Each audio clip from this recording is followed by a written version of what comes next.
സ്നേഹിതരെ, good morning.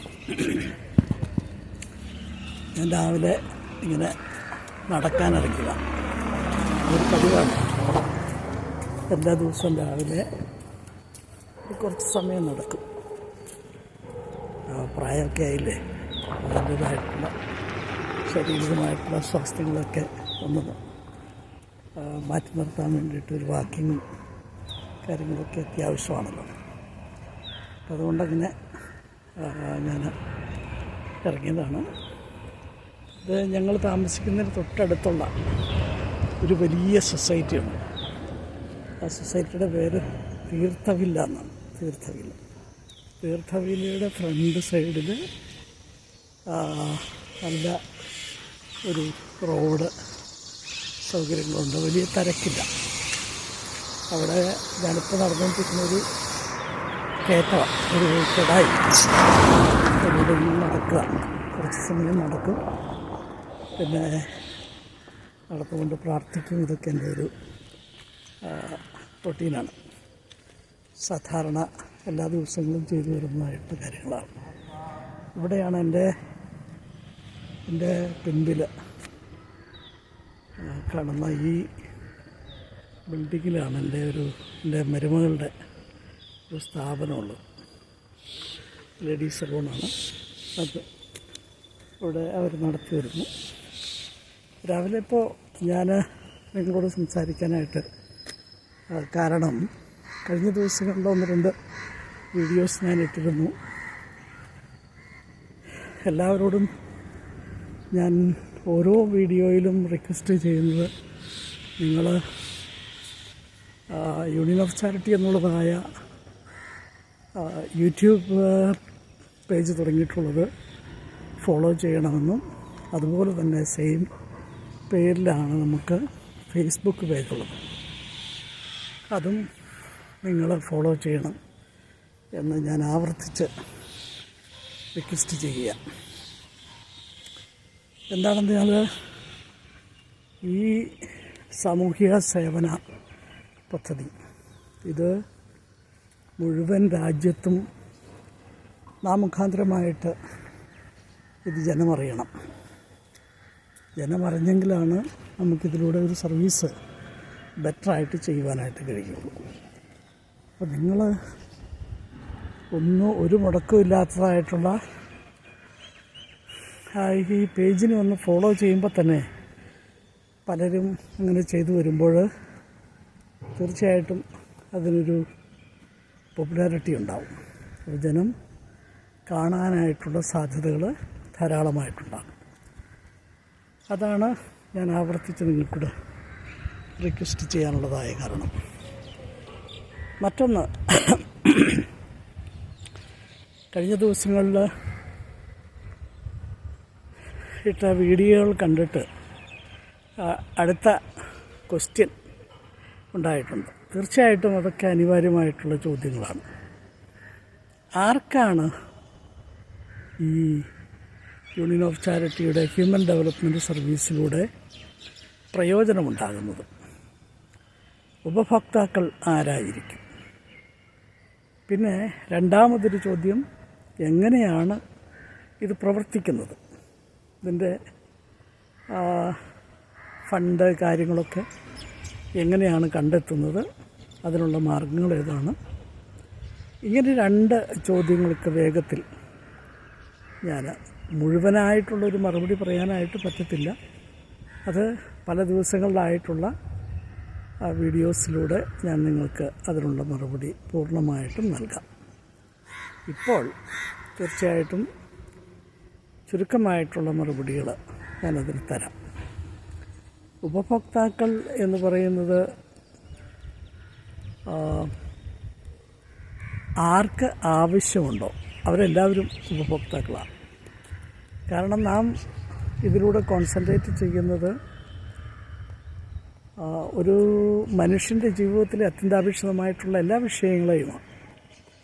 അത് food, clothing, shelter, medical, education, occupation, അങ്ങനെയുള്ളതായിട്ടുള്ള എല്ലാ കാര്യങ്ങളെയും നമ്മളിതിലൂടെ ശ്രദ്ധിക്കുന്നുണ്ട്. എല്ലാ സർവീസുകളും ചെയ്തു കൊടുക്കാനായിട്ട് കഴിയേണ്ടുന്നതായ ഒരു പ്ലാറ്റ്ഫോമായിട്ടൊരു ഓഫീസായിട്ടാണ് നമുക്ക് അതിനെ പ്രവർത്തിച്ചു കൊണ്ടിരിക്കുന്നത്. അത് ഈ ഒരു വർഷം പിന്നിടുമ്പോൾ എത്രത്തോളം അത് ചെയ്യാൻ കഴിയുമായിരുന്നോ അത്രത്തോളം അത് ചെയ്യാനായിട്ട് സാധിച്ചിട്ടുണ്ട്. അതിന് ഞാൻ സഹകരിച്ചിട്ടുള്ള എല്ലാവർക്കും നന്ദി പറയുക. എല്ലാവരും രാജ്യത്തിൻ്റെ നാനാഭാഗങ്ങളിൽ നിന്ന് നാനാഭാഷക്കാരായിട്ടുള്ളവർ അതിൽ സഹകരിച്ചിട്ടുണ്ട്. അവർക്കെല്ലാവർക്കും ഞാൻ നന്ദി പറയുക. അതുപോലെ തന്നെ ഞാൻ പറയാം, അപ്പോൾ ഇതൊരു ഹ്യൂമൻ ഡെവലപ്മെൻറ്റ് സർവീസ് ഒരു ചാരിറ്റി ഫോമായിട്ട് ചെയ്തിരിക്കുന്നതുകൊണ്ട് ചിലർക്ക് ഈ ചാരിറ്റി എന്ന് കേൾക്കുമ്പോൾ പെട്ടെന്ന് വിചാരിക്കുന്നത് സാധുക്കളായിട്ടുള്ള, ദുർബലരായിട്ടുള്ള, അണേബിളായിട്ടുള്ളവർക്ക് വേണ്ടി മാത്രമുള്ള ഒരു പ്രസ്ഥാനമായിട്ടാണ് ഒരുപക്ഷെ കേൾക്കുന്നവർക്ക് ചിന്തിക്കാനിടയാകുന്നത്. തീർച്ചയായിട്ടുമാണ്. അങ്ങനെയുള്ളവരെ നമുക്ക് ഉദ്ധരിക്കാൻ കഴിയണം. തീർച്ചയായിട്ടും അതിൽ നമ്മൾ കോൺസെൻട്രേറ്റ് ചെയ്യുന്നുണ്ട്. ബലഹീനരായിട്ടുള്ള ആൾക്കാരെ, ബുദ്ധിമുട്ട് അനുഭവിക്കുന്നവരെ, ഒന്നുമില്ലായ്മയിലായിരിക്കുന്നവരെ, കഷ്ടത്തിലായിരിക്കുന്നവരെ ഒക്കെ നമ്മൾ ശ്രദ്ധിച്ച് അവർക്ക് വേണ്ടി എന്ത് ചെയ്യാനായിട്ട് കഴിയുമോ അത് ചെയ്യുക തന്നെ ചെയ്യും. അതോടൊപ്പം തന്നെ അവർ മാത്രമല്ലല്ലോ അത്യാവശ്യങ്ങളിലിരിക്കുന്നവർ. എല്ലാവർക്കും അത്യാവശ്യങ്ങളുണ്ട്. എല്ലാവരും പ്രശ്നങ്ങളിലൂടെ കടന്നു പോകുന്നവരാണ്. ഉദാഹരണത്തിന് ഇപ്പോൾ ഒരു മിഡിൽ ക്ലാസ് ആയിട്ടുള്ള ഒരു ഫാമിലി 2-3 കുഞ്ഞുങ്ങൾ പഠിക്കുന്നുണ്ട്. അവരുടെ പഠനത്തിന് വേണ്ടിയുള്ളതായ എല്ലാവിധ ആവശ്യങ്ങളുണ്ട്. ആ ആവശ്യങ്ങളെ നേരിടേണ്ടതിന് ഒരുപക്ഷെ അവർക്ക് സഫീഷ്യൻ്റ് ആയിട്ടുള്ള ഇൻകം ഉണ്ടായിരിക്കത്തില്ല. അപ്പോൾ അങ്ങനെ വരുമ്പോൾ കുഞ്ഞുങ്ങളെയൊക്കെ നല്ല നിലയിൽ പഠിപ്പിച്ചെടുക്കുക എന്ന് പറയുന്നത് പ്രയാസകരമായിട്ട് തോന്നിയേക്കാം. അപ്പോൾ അങ്ങനെയുള്ളവർക്കും ഇതിനകത്ത് വരാം. ഇതിൻ്റെ റൂൾസ് ആൻഡ് റെഗുലേഷൻസ് ഫോളോ ചെയ്യണം. അതും ഇതിൻ്റെ റൂൾസ് ആൻഡ് റെഗുലേഷൻസ് എന്ന് പറയുന്നത് വെരി സിമ്പിളാണ്. വളരെ സിമ്പിളായിട്ടുള്ള കാര്യങ്ങളാണ്. ഞാൻ എടുത്തു പറയട്ടെ, ഇതൊരു ധനസമ്പാദന മാർഗമല്ല. അത് നിങ്ങൾ മനസ്സിലാക്കുക. ഇതൊരു ബിസിനസ്സേ അല്ല.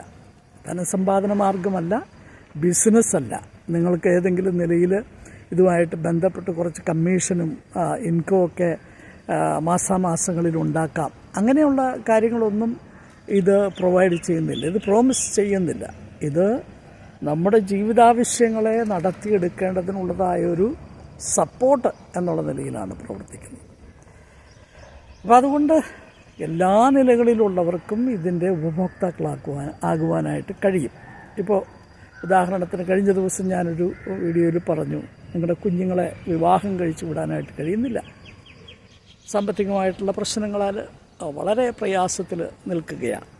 എങ്ങനെയെങ്കിലും അതുങ്ങളെ കെട്ടിച്ചു വിടണമെന്ന് ആഗ്രഹമുണ്ട്. പക്ഷേ സാമ്പത്തികമായിട്ടുള്ള സാഹചര്യങ്ങൾ അനുവദിക്കുന്നില്ല എന്നിരിക്കട്ടെ. തീർച്ചയായിട്ടും അതിന് എന്ത് സൊല്യൂഷൻ കണ്ടെത്താൻ കഴിയുമെന്നുള്ളത് നിങ്ങൾ ഇതിൻ്റെ ഓഫീസുമായിട്ട് ബന്ധപ്പെടുക. എത്ര പീരീഡിനുള്ളിൽ എന്തെങ്കിലും ഒരു ചെറിയ സഹായം ലഭിക്കുമെന്നുള്ളതിനെക്കുറിച്ച് നിങ്ങൾ മനസ്സിലാക്കുക, പഠിക്കുക. ഞാൻ നിങ്ങളോട് പറഞ്ഞല്ലോ 2 പേജുകളുണ്ട്. ഒന്ന് യൂട്യൂബ് പേജും 2 ഫേസ്ബുക്ക് പേജ്. ഈ ഫേസ്ബുക്ക് പേജിൽ ഈ കഴിഞ്ഞ ദിവസം മനോഹരമായിട്ടുള്ളൊരു ബ്രോഷർ യൂണിയൻ ഓഫ് ചാരിറ്റിയുടെ ഇട്ടിട്ടുണ്ട്. നിങ്ങളതൊന്ന് കയറി ശ്രദ്ധിക്കുക. അതൊന്ന് ഫോട്ടോ എടുത്ത് വയ്ക്കുക. എന്നിട്ട് അതിനകത്ത് 2 സ്കാൻ കോഡുകൾ കൊടുത്തിട്ടുണ്ട്. അതിലൊരു scan code union of charity എന്ന് പറയുന്ന പ്രസ്ഥാനം എങ്ങനെയാണ് പ്രവർത്തിക്കുന്നത്, എന്താണ് അതിൻ്റെ സർട്ടിഫിക്കേഷൻസ്, എന്താണ് അതിൻ്റെ റൂൾസ് ആൻഡ് റെഗുലേഷൻസ്, എന്താണ്, ഇതെല്ലാം കൃത്യമായി പ്രതിപാദിക്കപ്പെട്ടിരിക്കുന്നതായിട്ടുള്ള ഒരു സ്കാൻ കോഡുണ്ട്. അത് സ്കാൻ ചെയ്ത് നിങ്ങൾ ഗൂഗിൾ തുറന്ന് ഗൂഗിൾ ക്യാമറയിലൂടെ നിങ്ങൾ സ്കാൻ ചെയ്ത് കഴിഞ്ഞിട്ടുണ്ടെങ്കിൽ ആ ഫയൽ തുറന്നു വരും. ഫയൽ തുറന്നു വന്നു കഴിയുമ്പോൾ നിങ്ങൾക്കത് മുഴുവനായിട്ട് കാണാനായിട്ട് പറ്റും. അത് നിങ്ങൾക്ക് ഡീറ്റെയിൽസായിട്ട് മനസ്സിലാക്കാനുള്ള സാധ്യതയാണ്. കൂടാതെ അതിനകത്ത് 2 നമ്പറുകൾ ഓഫീസുമായിട്ട് ബന്ധപ്പെടാനായിട്ട് കൊടുത്തിട്ടുണ്ട്. ആ നമ്പറുകളിൽ വിളിച്ച് നിങ്ങൾക്ക് കാര്യങ്ങൾ അന്വേഷിക്കാം.